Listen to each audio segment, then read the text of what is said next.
Apologies, we're 3 minutes late. It's David's fault. Anyway. Yeah. No, I swear I pressed go live and we actually started talking for a minute and looked in the corner. Turns out we weren't live at all. Oh well. Yeah, and we're there talking away, having a good old natter. Natter? Yeah, no, not natter, natter. A natter. Yeah. And we weren't live, so we looked a bit silly. Yeah, but only silly to ourselves, nobody else. Yeah, that's true. Yeah. So, hi. Who am I doing an impression of? Hi. You are Stephen. No. Let's try this again. Hi. You're a very high-pitched voice. Oh, Jesus Christ. Right. In the comments, do you know who I'm being? Hi. Yourself. Okay. All right, so Moon Knight episode 4.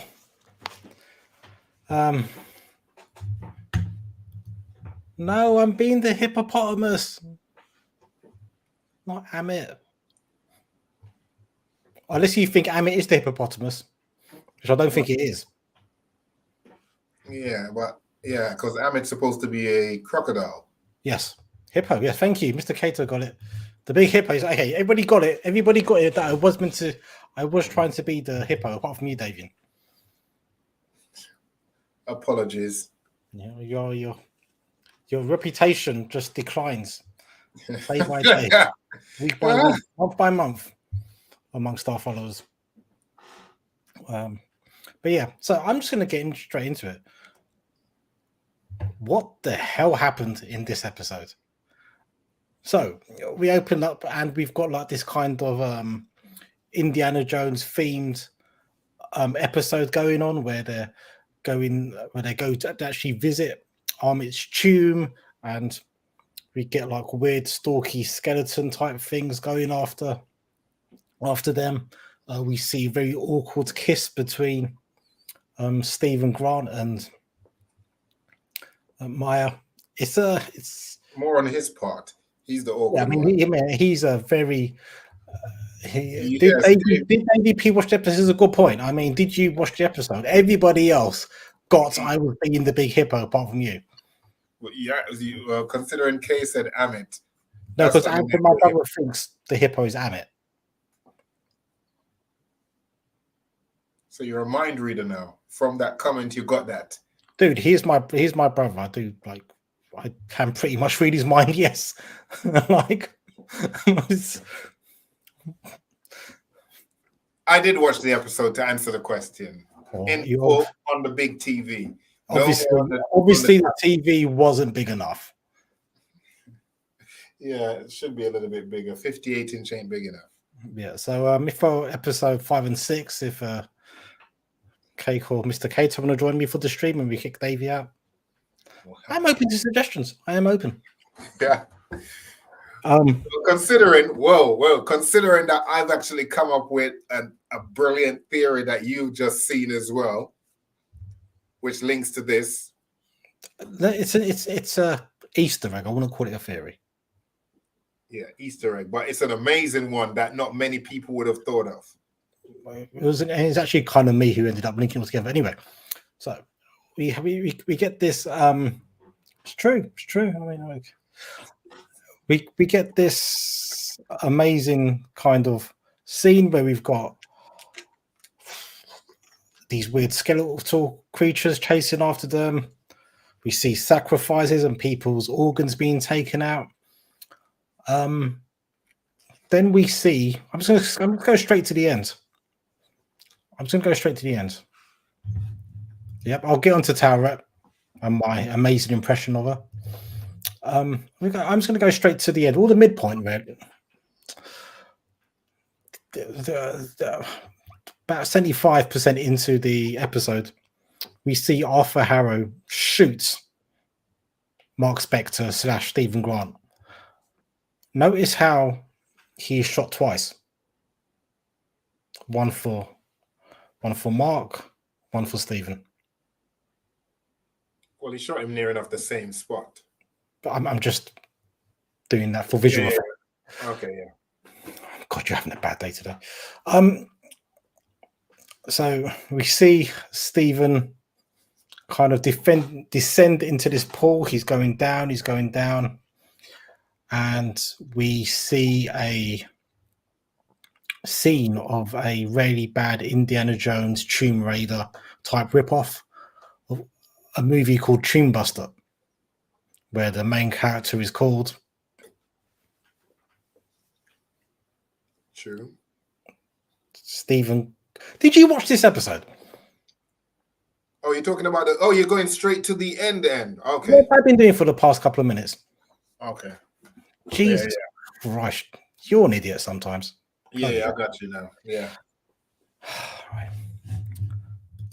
So we get to the end, and Stephen Grant is seemingly a character in a really bad Indiana Jones ripoff movie called Tomb Buster. And then we come out of the movie and we see that actually Stephen Grant is in a mental asylum. And not only do we see Stephen Grant in a mental asylum, we see Donna in there. We see the woman who made the forgeries are in there. Yeah, the passport. Yeah. We see everyone in there. We see the character who is the street performer. He's doing the bingo calling. Yeah. In there. So it's literally like everyone who he's actually interacted with. Yeah. On some level. So you're questioning, has any of episode 1 to 3 and the last part of episode and the first part, sorry, of episode 4, has any of it been real? So we even see Mark's wife in there. But it's all very strange, don't you agree? There's lots of kind of Egyptian iconography in there. What was your first thought when you saw, okay, what's going on here? Well, it didn't look as if they're actually like he's on Earth. Like it looked like he was just like in some like alternative reality or realm. And you're thinking like, what's actually like going on? So in fact, I thought maybe they were just looking back on the past or something, because they all like, you know, the outfit that they're wearing, it didn't. My first thought wasn't like, oh, this is a mental asylum or anything like that. I just thought this is like, you know, they're in like a different realm and they're actually watching. So maybe when he got shot, he got brought back to where he was, you know, and now he's actually like trying to. So when I just saw the whole movie thing, what came to mind was literally Loki. I was thinking it was something like, you know, they're gonna mess with time and jump back in, or, you know, fast forward. So I was thinking, where's this actually going? So I didn't know what was gonna happen next. And then we come to see that, oh, it's a mental institute. Yeah. So we see during the mental institute, he goes to see Arthur Harrow in the mental institute. This is the psychic world, not the material world.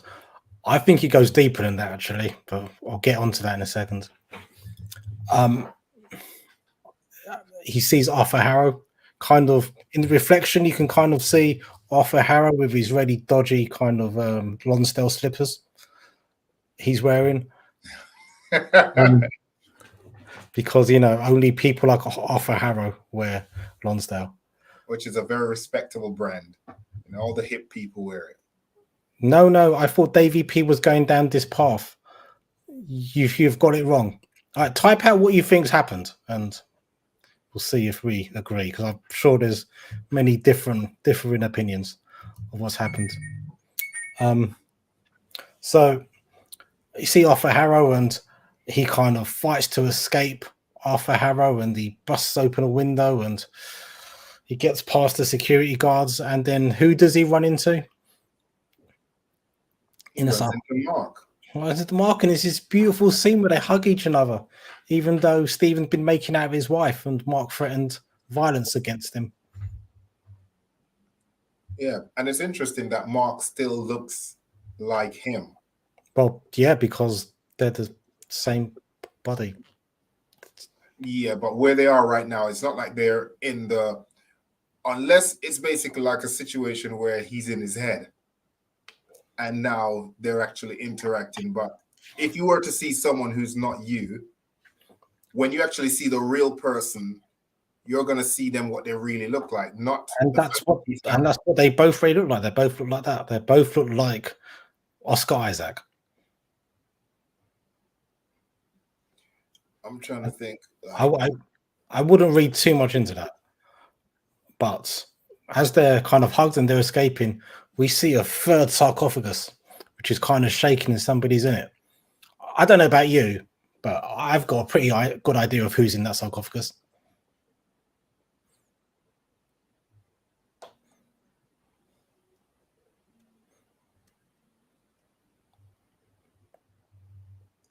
Interesting. Okay. I think it's quite obvious that Jake Lockley's going to be in that third sarcophagus, the third personality of Moon Knight.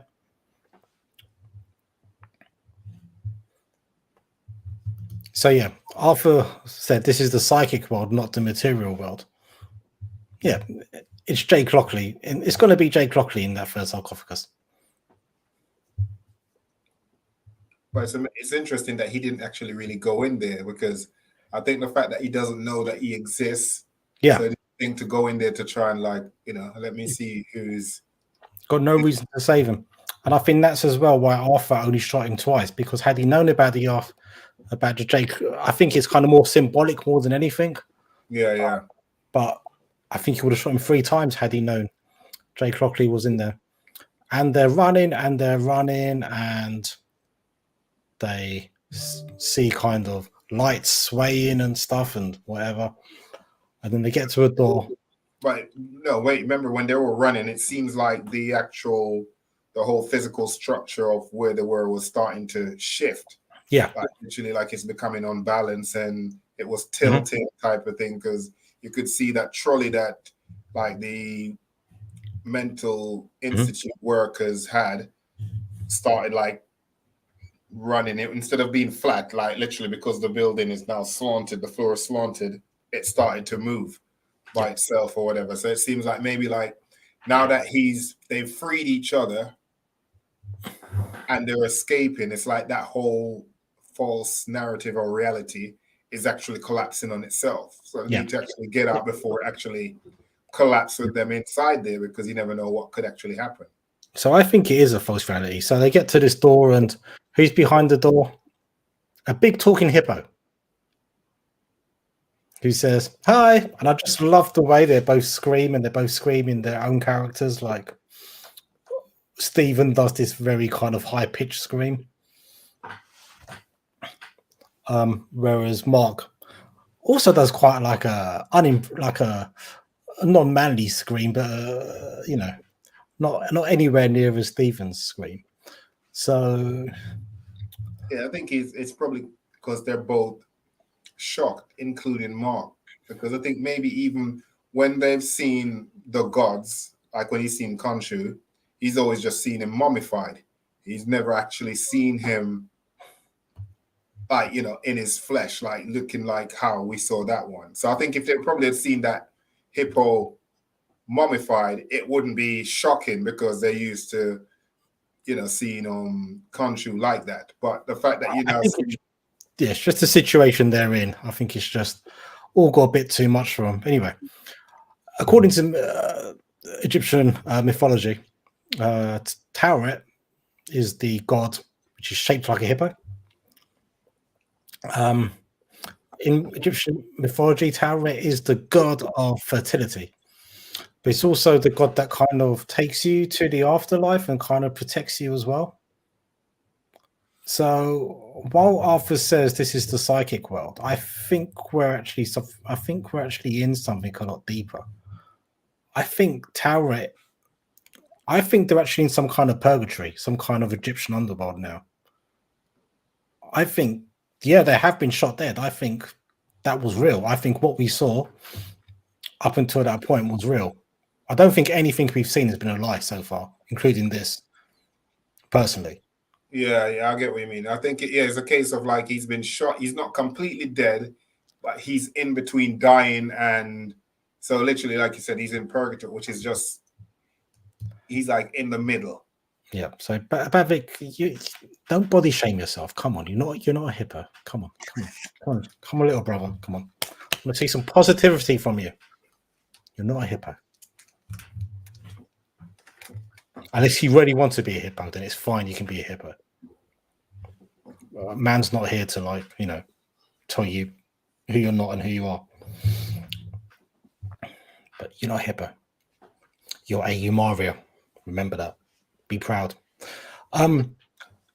So yeah, I think essentially, what we've got here is kind of like Tauret kind of possibly going to guide them through this purgatory realm. And yeah, I got a theory now. But then you also have to ask yourselves, but if that's true, then what's Donna and the rest of them doing there? Are they dead as well? That's the one thing that actually blows down that theory. But yeah, I think they're in some kind of purgatory. Personally, some kind of Egyptian underworld. Because Arthur even makes the comment as well about the tree, and it can't get to heaven unless its roots go down into hell. And I think that's what we're seeing now. Like, we're actually in some kind of Egyptian hell.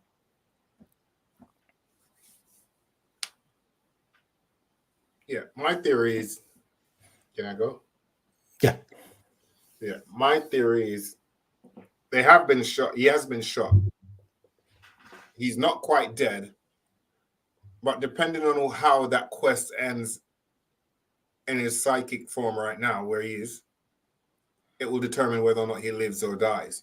So I think what could happen now is they will actually rescue Khonshu. And by doing so... Khonshu? Yeah, Khonshu. Khonshu? Yeah, and by Khonshu. And by doing so, he'll get the suit on, which will then heal him.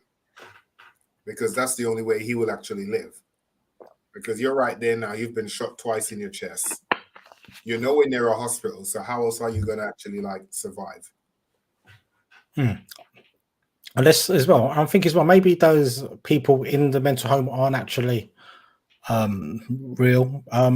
Something quite cool I saw on Twitter, somebody mentioned as well that in episode 2, when Stephen is sacked from his job at the British Museum, he's given a pamphlet about a mental help kind of place which he can go to. Yeah, when I told him to seek help. Yeah. So I wonder if that's linked to it as well, kind of like he's kind of manifested this as his kind of purgatory or his vision of the underworld, the same way he manifested his suit to be an actual suit, as opposed to a superhero thing. Yeah, it could be a case where he's still, even though he's been through so much, he still kind of feel like maybe I'm going crazy. So maybe none of this. He still hasn't fully accepted everything, which is why he would conjure up that as opposed to something else, because he's still like trying to process everything. I think it's probably the one place he doesn't want to be in as well. And being dead, he's kind of like conjured up the place where he really doesn't want to be. Yeah, his biggest fears. Yeah, he really doesn't want to be in hell. So yeah, I think essentially we've got a situation where Tauret is going to be some kind of a guide for them. Though I am looking at the Moonlight cast. Amit is due to be played by an actress named Sophia Danu, and I wonder if that was her voice, and actually we're going to have some weird kind of Amit Tauret switcheroo thing going on.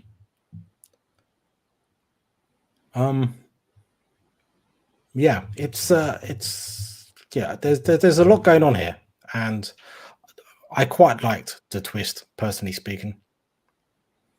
I quite like where it's going. I think the amount of mystery which is still there. Again, I think what this show is very good at is answering the question in one episode, but then making you ask a whole heap of different questions. moving on forward. So yeah, that's what I think's going on, and yeah, I think just moving forward into the next episode, I just think it's going to be. I think they're going to have to go back and get Jake out of that sarcophagus to help them. Well, why would they when they don't know of his existence? I think there's going to be some kind of writing plot. Will they leave the revelation of Jake to episode 6 when they've already hinted about his existence so much? I'm personally not sure they would. But yeah, it was interesting as well because in the opening scene we see I think it was the avatar for Osiris with like the little statues of all the gods. So one of those little statues is actually Tauret, suggesting that Tauret had also been imprisoned. Yeah, that's what I was thinking. I was like, it looks as though, those are all imprisoned gods. Yeah, that's inside there. So we're in a realm, whether it be the Egyptian underworld, or whatever it is, we're in a realm where all these people have been imprisoned. So Khonshu is probably there somewhere as well. I just think they're going to need Jake Lockley's kind of badassery to help them get out. But anyway, now that we've covered the end of the episode, I think it's just worth going through the start of the episode a little bit as well. What did you think of the entire horror thing going on, like with the skeletons chasing Layla and Stephen / Mark / Jake? Well, I don't even think it's just like it's regular skeletons. I think it's because when they were saying that those who were buried down there, they also had like protectors, like guards. Yeah. I think it's the guards of the tomb, those mummified soldiers that was attacking were actually the guards, the protectors. Yeah, okay, thanks for clarifying that. That's what I'm just thinking that's what it is. And literally, if you come in there, they'll take any organs they want to put in those things that they would do like before. I think they still carry out those kind of duties, like what was done, because that's what they were doing. He didn't just kill, like literally it was like killing and taking out organs and stuff in there. I don't know what the relevance of that is now, but yeah, so something's definitely going on there, whether they're helping Ammit. Interestingly, Alexander the Great tomb is there as well, which was interesting because it's not a historical. He's associated with Egypt, Alexander the Great, but he's not a figure at the same time who you'd expect to find in an Egyptian tomb necessarily. I did like that little historical curveball. I thought that was quite cool, that they're kind of alluding to like Ammit having like possibly like a wider influence on human history, and the fact that Ammit may have even aided Alexander the Great. I'm pretty sure like Alexander the Great at some point ruled like well over 50% of the known world during his lifetime. So it'll be quite a nice kind of curveball. They say, Ammit's actually had a hidden hand in a lot of human history, and he's actually, helped people like Alexander the Great conquer and so forth. She, not he. She, he. Is it a she? Yeah, why not? Ammit is being played by a female. Yeah, were there any other bits which you quite liked from the opening segment? Well, it's just even the whole inside that tomb where it was like 6 entrance, and it's like it was a maze, and it's like the Eye of Horus, and then he started explaining it that it's got the 6 points, and that was actually like real intricate and really like clever, unless you're a real historian going inside there, you would actually be clueless. You'd actually be lost to figuring out, probably how to find certain artifacts, how to escape certain things, because there probably is multiple traps inside there that you probably won't be able to navigate your way through because you don't know what is what. Because it is kind of like you said, it's like inside there seemed a little bit like a Indiana Jones, Raiders of the Lost Ark type of thing. Literally cliffs hanging, you're dropping down, you have to mind your foot in because you don't know what's happening and whatever. So I thought that was actually quite interesting. Next thing I started to think of is just now, in their current state, they can't actually free Khonshu. So I'm wondering if, just like what Mark said, when he became the Avatar was when he was dying. He was dying and he got saved. I'm wondering if there might be another god now who will possess the body to actually save them in that situation, who might want to try and intervene because they're seeing what's going on. Because I'm pretty sure not all the gods, we only saw those Avatar for those ones who was there. But there might be more that we hadn't seen who might know what's going on and who doesn't agree with them, who don't want to intervene. So they might actually save him just to actually bring things to the forefront of what's actually going on. Because unless he frees him or another god takes over, how else is he actually gonna survive from that?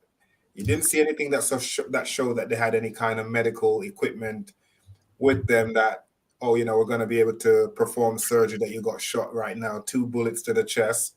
There's no blood supply there to actually Yeah, I think if there's going to be a god that's going to help him, it's going to be Tara. She's the god of rebirth, regeneration. If they need to come back into the physical realm, in theory, she should be the god that has that power to do so.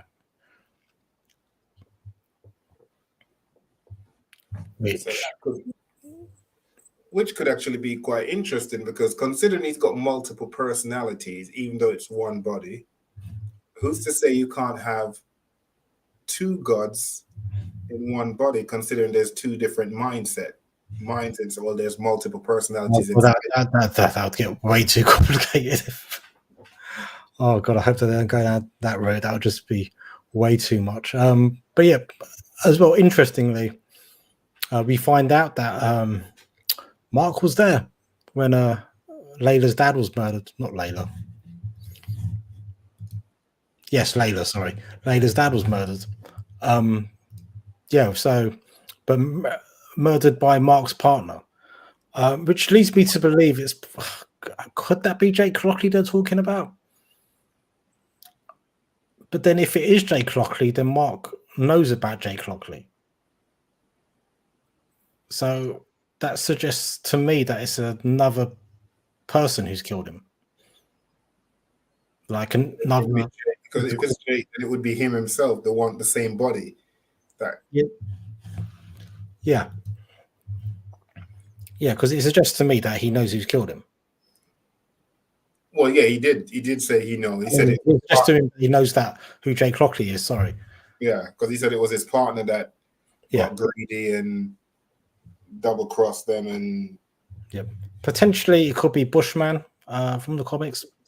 He's like another mercenary type. Might be him, because he said that he also tried to kill. He left me for dead too. Yeah. So you wouldn't, even if your personality took over and did all that killing, he's not going to then try and kill the body. No, could have been actual body. Could have been Arthur Harrow, possibly. Could have been the point where Khonshu's left Arthur and gone to Mark's body instead. It could be. Considering he knows exactly what happened, how would he know so much? Yeah, we still got to work out why all of these different personalities do exist within the same body. Again, I explained it away in the comics, but they've got like 2 different theories in the comics at the same time as well. But overall, I just think it was another very good episode. I thought halfway through it, I thought, oh, this is just a slightly above average episode of Moon Knight. But then by the end of it, when we see the mental home scene, that's just that kind of elevated the episode for me to a new level and made me think about in a whole new light. Yeah, and when we actually did that, after we watched it, I messaged you and I said to you, there's a movie that's got a similar kind of concept, and I couldn't remember what it was called. And I said to you, you were like, oh, research it first, just remember, no point coming on. Then I went and we checked, and it was actually Sucker Punch, which was a movie that was released back in 2011.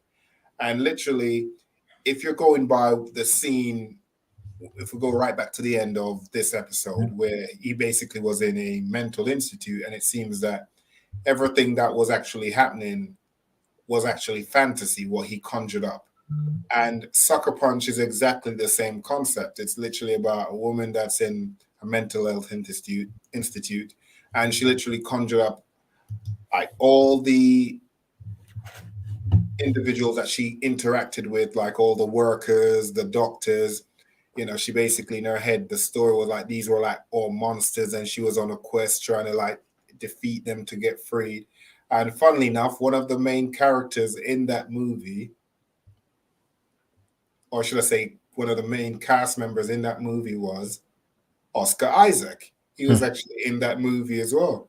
And I was like, wow, look at that. The same kind of concept in a movie that was 10 years ago. Now, 10 years later, 11 years later, he's now in a series that actually has a scene that mirrors that from that movie, which is the same kind of concept. Like, you don't know if it's real, because they've literally just thrown us off now, where you're like thinking, oh, is this all real? Is it in his head? Did he really get shot? What will we know when we see the next episode, type of thing? So that was actually quite interesting, that little Easter egg. I'm pretty sure that was purposely done. Yeah, it's not been done by accident. I mean, yeah, the creepy hands coming out of the dark, that was very creepy, to be fair. Bit creepy and a bit kind of I don't know. This episode managed to cross like genuine kind of creepiness with like genuine kind of campiness as well. Kind of, you take it seriously, but then how seriously do you take it? Kind of thing. Like they wanted to do horror, but then they didn't go all in to do the horror at the same time. Yeah, I think, well, maybe because they're trying to save it before, I think maybe the next few episodes, that's when we're really going to see a few things. Maybe. I think it's just Disney as well, just not wanting to fully commit to go in full scary horror and everything. Well, they had dude getting butchered on. Well, this is the thing. This is the thing. They commit to that, but then they don't commit to other things. It's just very. Yeah, that's bizarre. It's like, no, that's where we draw the line. Butchering him inside there, and body parts everywhere. That's fine. I'm sure he's still alive, but not butchering him as well. Yeah, but zombified, creatures. No, we don't want to scare our audience. No, not at all. Not at all. Right. Are there any closing comments? Again, it's another great episode, and the story's getting more and more interesting. So it's a shame. I think this is one series that could have actually made like 10 episodes at least. Yeah. So that we could have gotten to explore the other personalities in his head, and then we could actually fit a lot of things together. I hope we do. Well, I don't. If it's only 6 episodes. I mean, in the future, not. Yeah. Basically, like season 2, we might get to see more of things. I think maybe that's how they'll probably finish it at the end of episode 6. We'll probably. So, Oscar Isaac hasn't actually signed up to any more episodes than this so far. So I mean, essentially, this could end, and we could essentially never see Moon Knight again if Oscar Isaac or Disney don't kind of come to a deal to do more stuff. If WB thinks that none of this is MCU real, but all in the mind of Steven, then we can't have other films or series. Potentially, Yeah, I mean, if Oscar and Disney don't make that agreement to work together a bit more,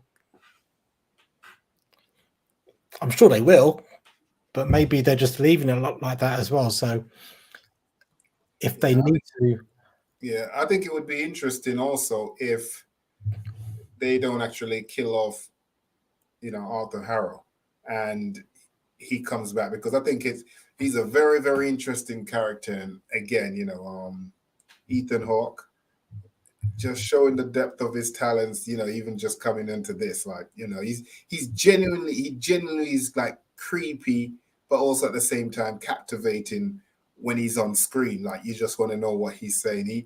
He plays his part very, very well, so it would be interesting to see him in another season as well, also, just to explore his character, because I think there's a lot more to his character that we haven't actually. No, he's going to have a huge backstory, which we're not going to be able to explore in the entirety of this series at all. But yeah, I mean, as I said, I personally think everything we've seen up until this point has actually happened, and now we've just entered another kind of universe. Another thing as well, we're seeing lots of gods for Gorr to kill. I mean, don't get attached to Tauret or Khonshu or anybody. We might just see, like, in an after scene of Moon Knight at the end of episode 6, like the after credit scene. We might just see Gorr, the God Butcher, come down, just kill them all. He might just, behead that poor hippo lady and just parade around with her severed head on his black sword. Don't get attached to any gods, is what I'm saying. These gods at the moment, they're not really in our realm, are they? We don't know what realm they're actually in. Sorry, that tickled me. I hope this hippo doesn't get gored. That tickled me. Get it gored, the God Butcher? It's okay. Yeah, I get it. Laugh. You didn't give me a chance. You just took all the laughter. Share the laughter in the screen time, sir. Laugh along with me. Okay. Ha ha ha ha. Ha ha. Listen, don't be doing mocking laughs at members of my family. No, that's not mocking laugh. Good. Just making sure. Because Bavik, he'll come around and tap the shit out of you. That was uncalled for, sir. Oh, I'm just saying. And Bav, I hear that you like the J.K. Rowling series. I'm going to catch up on that. We might have to talk about doing a stream as well. Yeah. I think, you two can definitely stream about Harry Potter. I've got zero interest in it, personally, but you two can do that.